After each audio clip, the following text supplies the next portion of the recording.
Welcome, everyone. We're here at Miami-Dade County Strive305 podcast. One more time, we're back. One more time. We haven't got canceled yet, right, Irvans? My name is Tico Casamayor. I'm co-host with Irvans Augustin over there. I'm from Acai Graphics. He's from Urban Impact Lab. And we have a special guest with us today, Andrew Platt, from various places, but specifically Ernie's Acai. That's what we're going to use from him today because he's going to be able to teach you guys a lot of information when it comes to opening up franchise type of business like this. But before we do, got a couple of things. Number one, thank you to Wells Fargo for their sponsorship to our website. Without them, that website wouldn't be around.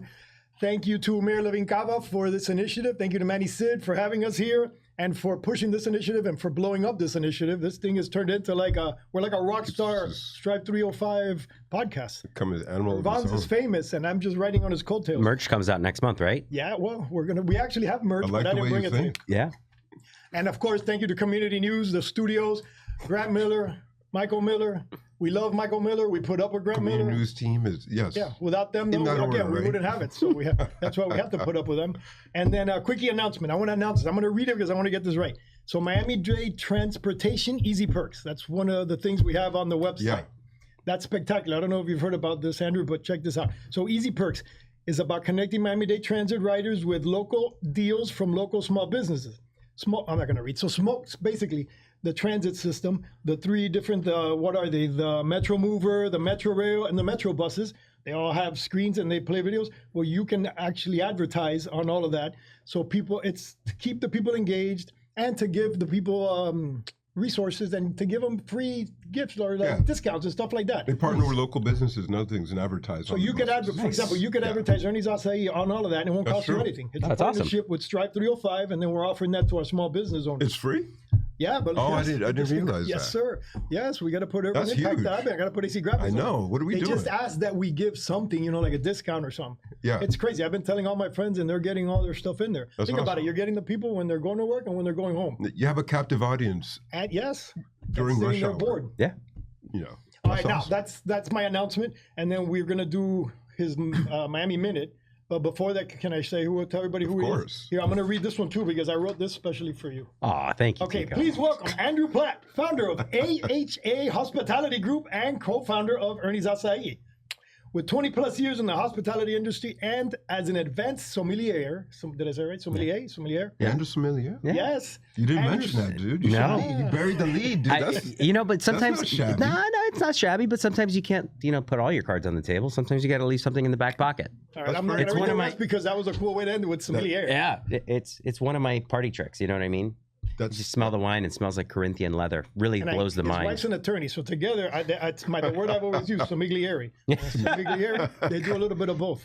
Okay, that's our guest. He's coming up. Get ready because you're going to hear a lot of good stuff from him. He's very knowledgeable. Just on the pre-show here, talking to him, I learned a ton of things and very excited for you guys to hear and learn all about that. But before we do, we got Irvans' Miami Minute. Let's do our Miami Minute.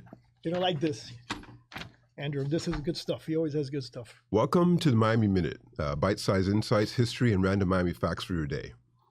Fruit has always been part of Miami's story. It starts with Henry Flagler receiving an orange blossoms to prove that South Florida's land could bloom when much of the state and East Coast was struck by frost. That vision helped convince him to extend his railroad south and give Miami a shot at becoming a city. Soon came orange orchards and coconut farms, and fueling the first agricultural booms. Bahamian settlers added to the legacy, cultivating the land and selling fruit and seafood in Coconut Grove markets. By the 20th century, the mango became Miami's signature fruit and celebrated in backyards, street stands, and festivals.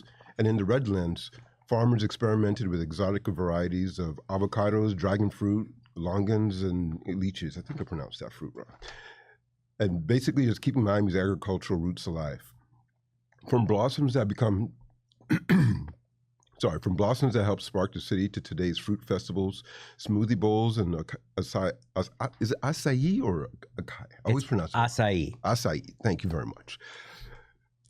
Fruit has always been part of Miami's growth, culture, and flavor, and it's not going anywhere soon. So here's my question. If you had to pick one fruit to tell Miami's story, which one would it be? And that's your Miami Minute. We'd love to hear your thoughts, and if you have a topic you want us to cover, let us know. We'd be more than happy to cover it for you. Until next time, stay cool, stay curious, and we'll see you next time. Sweet. And that's your Miami Minute. It's Miami Minute. Fantastic. Thank you, Irvans. Fruit-based. Okay, before you start on this guy, I'm going to tell you I have an advantage over you in this case because I've known this young man for a long time. We go way back to when he was based heavy duty in the restaurant world, right? And then the Ernie's Acai thing happened, and I was watching in the background all the time. And then I was like, oh, he's crazy getting into the franchise type business or that, because I did that too, and it was like, oh, I hate it. But then one day I see that he's on Sylvester Stallone's family show, the reality show. And I go, that's it. He's my new idol, because that's one of my my idols, and was the Rocky. So you're Stallone, an actor too? Part-time. I don't have my certification, but yeah, I think very so. exciting. That was when you had your first. That's when you had his first location. Now I think you're up to 5, and more are coming. Correct. So he's going to be able to give you everybody here a lot of knowledge on what it takes to start a franchise from the beginning. Is it a franchise yet or not? No, not yet. Yes. We're still, well, it's called O&O, owned and operated. Maybe that's something that we're looking at in the future. But as of right now, we own and operate our locations. Maybe down the road we will. So even better. So yeah, you're going to learn how to do multiple locations from beginning to get up to 5 to eventually one day maybe franchise, because you can't do it until you have a certain amount. Well, usually. Technically, you can start it on one, right? You could start franchising from the get-go, but in my personal opinion, after doing this for, being in the restaurant business a long time, is you got to know your stuff before you could tell people do that, because a franchise is just a giant OPM. It's other people's money, and you got to make sure you're on point.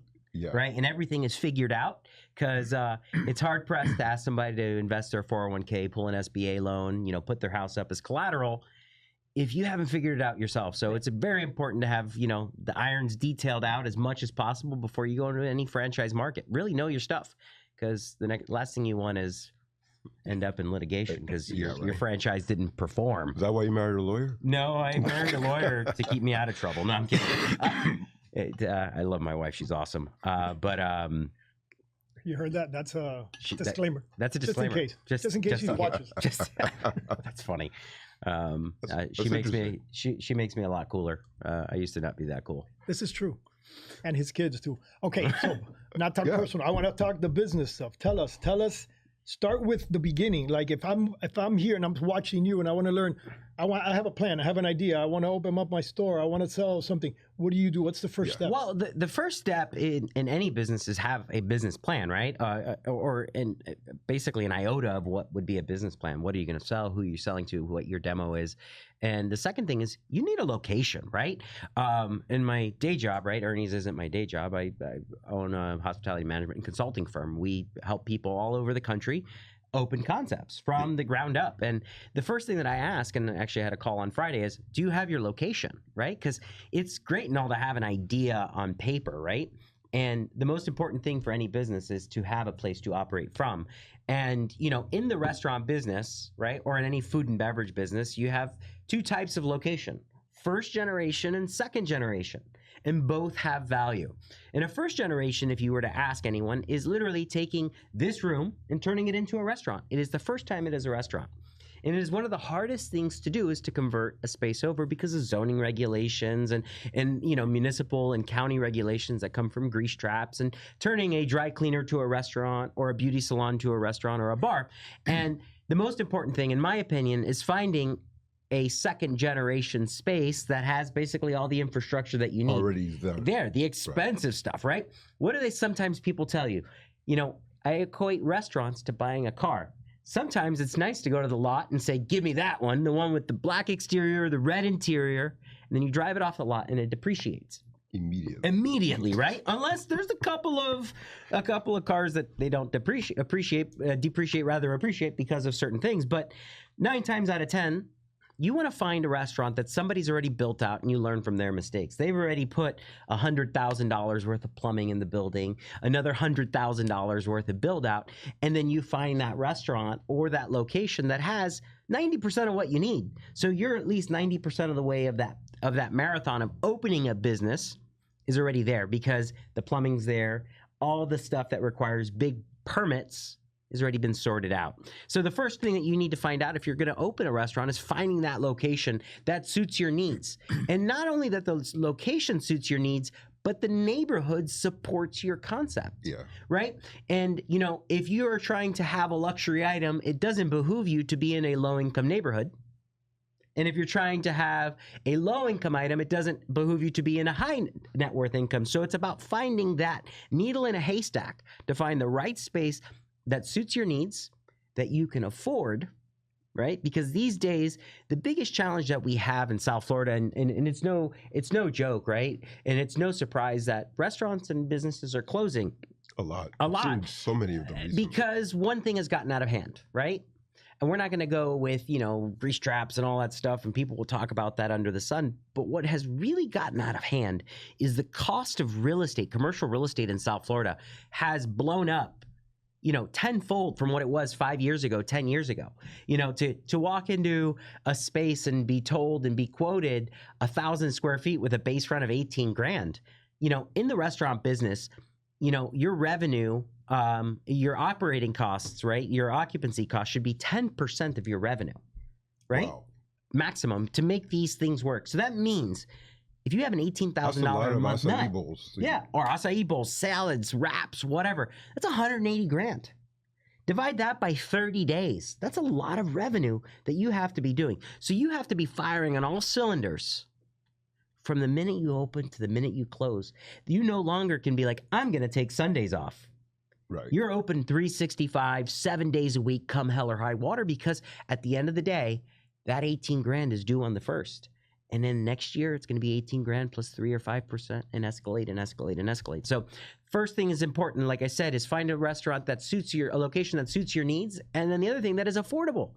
It's important to have that affordability for long term. Finding a landlord who wants to be your partner in profit, right? Because at the end of the day, we all get in business to make what?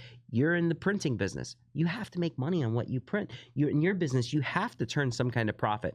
And unless you're just looking for an outlet or a hobby, you got to find a place that makes sense. Makes sense. Well, if it doesn't make dollars, it doesn't make sense. Well, you got to make sure that you can do both. That's really interesting. And like one of the key words you mentioned is a marathon when you were talking, because it's how long did it take you to? Well, I have two questions. Let me finish this one first. Like, how long did it take you to open up that first spot? Wow. Oh man. Oh wow. You know, that first location for Ernie's, it took an inordinate amount of time, because there had to be a demising wall put up by the landlord, and, you know, permits and all of that. Once we got so everything that you were talking about just now of like finding, getting that spot. From that process to now, that was almost a 2-year process. Wow. Right? 2 years of hunting, because you know what? It's kind of like finding a home, right? Finding a location for your business is like finding a home. There's thousands of listings of houses for sale, but you have to find that right one that's right for you, that you can afford, that suits your needs. And it's the same thing. So it took us forever, right? And then once we got the permits, you know, it was a quick turnaround, right? Once we got everything going. But that whole process from start to end feels like forever. And that's why I always tell people, find a second generation space that's already there. We can turn it around in 3 to 5 months and be good to go. Pull your permits, do what you need to do, because a remodel permit is a hell of a lot easier than a new build permit. Right. The first one that you did, then you didn't do that, right? You got a... No, after that, we'll never do that again, right? Like, ask me how I know. Like, I you know, my partners and I, we often talk about, like, will we do it? Well, it has to be advantageous. Somebody's got to pay for that build out, right? Right? Because, you know, like, build outs these days in F&B, I actually had this conversation with someone on Friday. What's F&B stand for? Food and beverage. F&B is food and beverage. Right now, to build something out from scratch, you're between $300,000 to $600,000 a square foot. Wow. Right? So if you're in a 2,000 square foot space, that's a big swing. That's $600,000 to $1.2 million. And think about this. If you're investing $1.2 million, and the average food and beverage business in the United States profits about 10%. Right? That's what the take home is, around 10%. I remember. Yeah.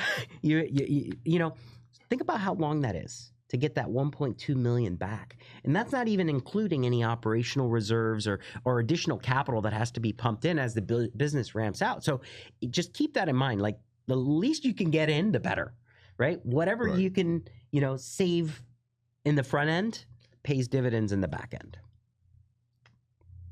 You were going to ask something, Tico? Well, I just started flashing back to me. When I did that, I did a chicken kitchen, and I did it from the literally ground. There was no building in Miami-Dade. Oh, Yeah. you did It was from 20 scratch. years. Oh my gosh, that was 20 years ago this year.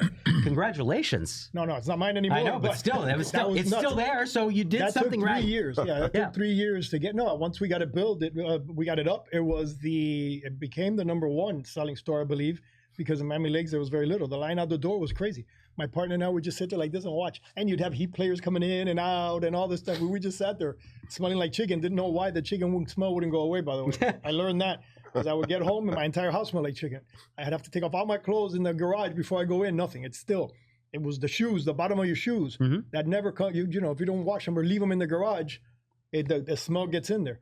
But I remember the torture of 3 years to build that. Again, a side thing. For us, it was almost like it's going to be a retirement thing. And it was fun. And it was, you know, the thing of the year. Oh, we're doing a chicken kitchen. There was like maybe 3 or 4 other ones at the time. And we were so excited about it in my hometown. Another mistake, doing it in my hometown. Because when anything was wrong, everybody would come up to me. Hey, the rice was hard yesterday. Hey, the guy wasn't wearing his hairnet. Hey, and I would walk around and like, one day somebody told me, hey, the place was great. And I go, please just don't. And oh, thank you. So it is very important.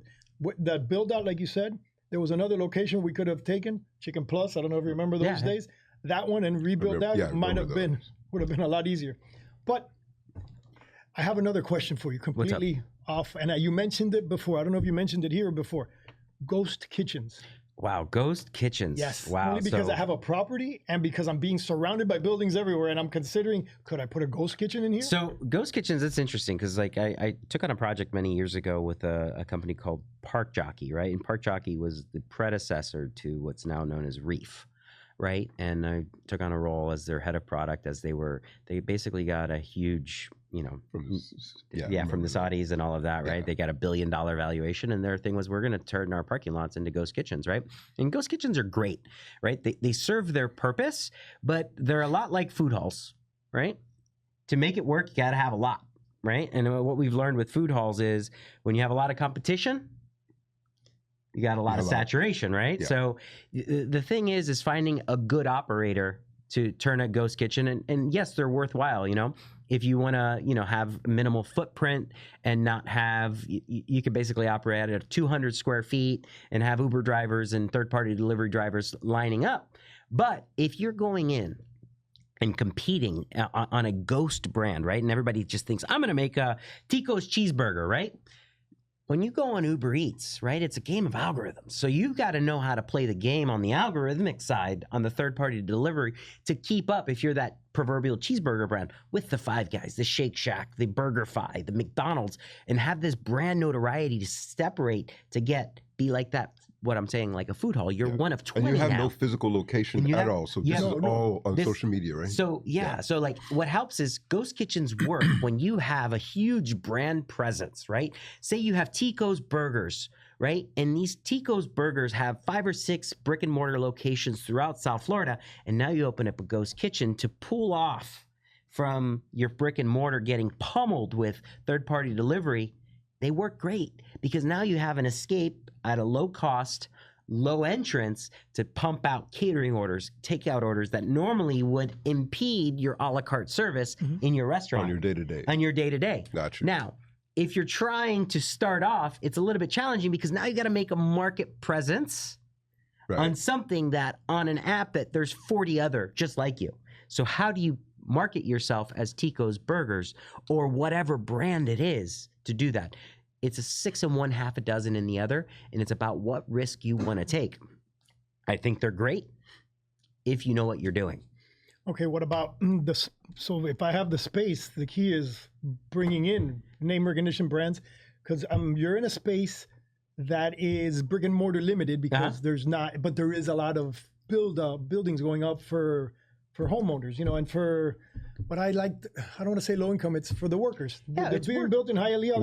Workforce housing. Your Workforce housing. Which is insane. Like, so there's talks. I actually talked to my mom about it because in her neighborhood, they're really upset because there's a workforce housing and what people don't understand of what workforce housing means, right? If you're at 120% of AMI for that district, like that can literally mean a base rent of $3,000 a month. based on the 120 or 140% of AMI. Like that's huge money. Do you know how much money you have to make a year? Yeah. To be able to sustain? People are stuck on those labels and definitions from like 1980s. Yeah, or they think because low income is now not person who makes minimum wage. Like low income really now is people who are making almost six figures. Yeah. I don't think people realize that. Yeah. And it's like low income is different than workforce. And it's just like knowing these things. And like, especially in the district where you're at over there, that railroad district, right? Like just east of Lejeune, right? All these things are going to be popping up. And yes, there's going to be huge value because you have like being where you are right off the 112, off just east of Lejeune, you have an amazing delivery radius because like ghost kitchens are important because you need that delivery radius. And most third-party partners, right? Unless you're on the beach, right? Which I learned this the hard way, and we can talk about that now, is you basically have a 3 to 5 mile window, right? If you're on the beach, like say we have a location for Ernie's on Sunset Harbor. My business partner lives in Edgewater. Naturally, across the Venetian, it's there, but it won't deliver to there because the drivers won't leave the beach. So the beach is relegated to the beach. So that's a very important thing to know. If you're opening a ghost kitchen and you're like in Edgewater, in Wynwood, and I'm going to deliver to the beach, they won't. The beach stays with the beach. Because of just the distance and the travel. The distance okay. Yeah. But it's not there. But I think if you could, as an operator, if you have a warehouse, right, and you're willing to shell out, it's going to be almost $1 million project, right, between, your MEPs, your mechanical, electrical, and plumbing, your HVAC, because you're going to need hood systems for each one of those. The grease traps. Oh gosh, don't even get me started on grease traps, right? And hopefully with the changes with, basically Durham's wastewater standing on its own coming October 1st, we're going to see positive change. Yeah. And there's also several things that the county is doing in Strive305 to help with certain things like grease traps and other things. Yeah. I've talked to some of the people in the Strive305 office and, just giving, my advice as an owner operator, right? And knowing the ways of the land when it comes to permitting and licensing. Like I don't hire permit expediters. To me, I just don't see the value of I'm going to walk into a city. I'm going to invest $500,000 into a space. And I now need to spend more money to get the city to move me advanced to get my licenses. To me, it's just asinine, right? Yeah. Like I should be able to take my plans. Here you go. Submit, open, get going. And hopefully with all these changes that are in the works, it's going to make opening a business in Miami-Dade County a lot more business friendly. Because one of the things like my partner and I like to joke about, it's like the most un-American thing to do is open a business because that's the American dream. But it's just like there's certain municipalities in Miami-Dade County. What is the first thing you want to do when you secure a space? Is put your sign up, right? There are municipalities in Miami-Dade County that will not allow you to put your sign up until you have your business license in place. And have your certificate of use. I know one of those. I know one of those. Yeah. Like, so I need to have everything in place, which basically means I'm going to open and I can't have my sign saying, you can't promote Tico's Burgers is coming, or Ernie's is coming, or your business is coming. Until everything's in place. And Like, put out all the money, get everything. And then to have like the zoning department be like, well, we don't like the screws that you're using to mount it. And it's just like, I got 100% exactly that happened to one of our Miami Lakes restaurants. Wow. 3 months waiting for that sign to go up. Yeah, and it's and you're paying rent, and you can't promote in physical space. And then if you put up a banner, right, a temporary, you didn't file for the temporary sign permit, but I couldn't file for the temporary sign permit because my certificate of use hadn't been approved, but it was a restaurant 2 months ago. Yes. Or like it was operating last week as a juice bar, and I'm putting in an acai bowl place. Like, my grease trap has to be recertified. It was good last week. What do you mean I have to spend another $2,000 to have a piece of metal in the ground? Whatever. That's crazy. Well, these are all the things that we want to hear so that we can bring it to the Strive305 and have it on the website. You mentioned submitting plans. We have the AI in there that you can submit your plans before 48 hours. Well, we did. Actually, what's really interesting, I remember Manny Sid told me about it, and I threw a full set of plans that we knew had issues, and it gave me a one-pager of these are the deficits and go back to your design professional to look at it because this plumbing is missing this, the electrical was missing that. Okay. And it was so nice to be able to see that it worked well for you. It worked well, right? And this was just a dummy test, right? We didn't go to the city because we didn't have plans, but I was like, let me put in a set of plans that I know has an issue because they told us it had an issue, and let's see. And lo and behold, it worked. Okay, That's come great. here. Right. Give me back. Put me over here. I got to take a picture because this is the first time I hear. Give me the the full look. I want to see everybody taking the picture of a success story. I'm going to do a selfie of this. I'm sending this to the mayor, to Manny Sid. You see, finally my AI software works. I've been waiting for somebody to tell me that they used it and it worked. I just put in a set of plans, right, obviously, right, just to see what it did, right? Right now, I don't have a need for it, but sometimes you need to test the system. No, that's 100% it was great. what we're looking for. And it's going to cut down that time, right? Like of the plan reviewer. Now, if I could, it doesn't have to be perfect, but if someone could have told you half of that, you could have cut. Now, and the other thing that we need to do in the county, right? They're doing this in Texas right now. The county has an inherent flaw in its system, and the municipalities do too. Wow, one of the biggest flaws that it has, right, is I submit my plans and I speak on restaurant owners and business owners, right? And you submit your plans and it goes to different modalities, WASA, DERM, FIRE, et cetera, right? And I put in my plans and FIRE comes back, you're missing this. What happens is it kicks you out of the system and then resubmits to the corresponding modalities. All over again. Yeah. But then the modality that said, all right, you're good to go, then finds another thing the next time they go. Let me move along in the process, right? To go there. If it's in the city, one thing holds you up, exactly, everything and then is over. We have to start over.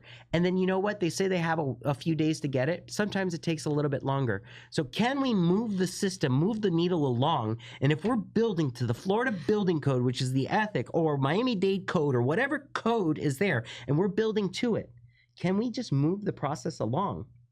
So that way we're not held up because an electrical inspector didn't like something, but we can at least move on plumbing. Right. We can move along on MEP or fire or structural to move it along. But because electrical said they didn't like it, structural can't move along, plumbing can't move along, HVAC can't move along. And there's no dependencies on it. Because I could understand if there was you need to do this before something else could happen, but they're very separate. So it's you could move forward. And it's just that's how we can make huge change in Miami-Dade County. And you know what? Miami-Dade County has some of the most stringent laws and rules for a reason, right? Our Miami-Dade County building code is the gold standard. Why? 3 years ago, Hurricane Ian, houses that were built to Miami-Dade code on the west coast of Florida stayed standing. So the stuff works. But there's got to be a give and take, right? Of how we can move things along because unfortunately, and God forgive me and strike me down for saying this, some of our lawmakers have never opened a business. And what I was talked about earlier is some of the engineers and others who designed the plans or processed some, they never have dealt with them. So they never owned a business. Yeah, and when you sign a lease and the landlord gives you 60, 90, 120 days, and on day 121, that $18,000 a month rent is coming along, I would love to do a study of how many plans are submitted for projects and what ones actually open because they get caught up in the red tape of this or a department that doesn't have enough reviewers. There'd be a lot of red on that chart. Yeah, because and it's how many things that are now coming into effect, right? And businesses that are now opening that submitted their plans 3 years ago. Yeah. We did 3 years. Yeah. And a lot of it's actually happening because of hyper real estate booms. If you look at the west coast of Florida, cities like Cape Coral, Punta Gorda, right? You have these national chains coming in. And I was actually talking to my wife about it yesterday. We were driving. And it's just now it makes sense why all these things are popping up because they spent years in the permitting department thing. And it was a real estate boom. And these are the hedge funds that can afford to sit there and eat these types of things. Hell, I don't have hedge and I don't have funds. So every day is that you're held up is oh my gosh. What you do have though, some raising acai bowls. Yes. And I was actually curious, where do people find? So right now in Miami-Dade County, we have 4 locations open. We are, to my knowledge, the only homegrown Miami-Dade County born and bred acai bowl brand, right? our acai, like our concept started based off with another concept in Arizona. They helped us out. And as we started growing, we started moving and changing directions. And we've created our own acai blend. We've started standing on our own. In our acai bowls, they come in a soft serve format. That's nothing new. That's been being done in Brazil for many, many decades. But our blend now is something truly, truly special. We have reformulated. We have the lowest sugar, calorie, and carb content in the commercial market, right? The acai bowls, believe it or not, in the traditional sector, and some of our competitors have as much Coca-Cola as a can of, has much sugar as a can of Coca-Cola. Wow. Ours doesn't. Ours has between 8 and 12 grams of sugar, and we have to add sugar to the mix. Are actually as healthy as they say they could be. A lot of other people add a lot. Absolutely. Now, when you start adding Nutella and chocolate and all these things, that goes by the wayside, obviously, and right? Peanut butter protein. Listen, those peanut butter protein chunks are amazing. And just for everybody listening and those watching, we used to have 6 of these, but they are gone. They're just to say how good they are. There's one in my belly. There's one in Grant Miller's. There's one in Mike. Everyone killed these Everybody things. has taken, right? And those are going to be, those are good. These will be gone. And then as this Miami-Dade brand, right, we have 4 locations in Miami-Dade County, and we're proud to be operating and owned and based in Miami. We have our first location, which is in Coral Gables, located near Merrick Park off of Laguna Street. Our second location popped up about a year after we opened our first in Pinecrest off of US 1 and 72nd Avenue. And then our third location opened up in my hometown and Tico's hometown. This is a location that just kind of fell in our hands, and we're very thankful for it, in Miami Lakes, located in Royal Oaks Plaza. And most recently, we just opened our 4th location and had our grand opening last week, or the week before last, in the Sunset Harbor neighborhood of Miami Beach. And we like to say that we find locations where life is being lived, right? Locations where people appreciate healthy items. And looking forward, we have 2 more locations opening this year. And not in Miami-Dade County, but we are branching north into the Parkland Coral Springs area, located off of basically the Sawgrass and Coral Ridge Drive. And then we have a location opening in Boca Raton. We're really excited to be opening in Boca as well, in the Polo Club shops off of Clintmore Road and basically Military Trail. And who knows what's coming next as we find locations. We're going to just keep opening up, right? That's awesome. We're done because I see this one here, I told you guys were going to love talking to him because he has a wealth of knowledge. Thank you, Irvans. As my mom calls it, useless and meaningless knowledge for 300, Alex. I am your Jeopardy and trivia partner. I'm going to leave you with one thing, or I'm going to ask you one thing as we go out, because you have Ernie's Acai, so you're considered to be a small business owner, part of the Strive305 small business owners that we're helping promote. But from all your knowledge and your hospitality company that you have as well, you can be a resource for all these restaurant people wanting to open, restaurateurs. People that want to open a restaurant. So I want to ask, can I put you on the Strive305 as a resource for people? Absolutely. I'd be more than glad. You said it on air. We got them. So all this knowledge that you heard here, you can have it before you go and open up your own business. You can reach out through the Strive305 and find them in there. Make sure to get you in there right away. All right, we got to say thank yous and goodbyes because I have Grant Miller looking at me go, you got to get out. So thank you, Grant Miller. Thank you, Michael Miller, Community News, the best. Thank you, Mayor Levine Cava. Thank you, Irvans Augustin. Thank you, Tico. Our guest, Andrew Platt, which was also our sponsor for today. I forgot to mention that in the beginning. He's our sponsor and our guest. Eat at Ernie's. Yeah. Ernie's is... All right, so that's it. Well, come join us September 10th at the studios. We're having at 5:30 p.m. at Community News Studios. We're going to have a Meet the Podcast host. We're not the only ones. We're the ugly ones. We got pretty ones, too. We got young ones. Come September 10th. Smart ones, as Grant loves to say. And next week is Labor Day. We won't be here next Monday. Not next week. You're right. I said September 10th. No, I'm just saying like next week we're off. So. All right. So for all our fans, just come and find us personally. We'll hang out with you on Labor Day because you're not going to see us on TV. All right. Thank you, everybody. Tico Casamayor, Irvans Augustin. Irvans Augustin. Thank you so much.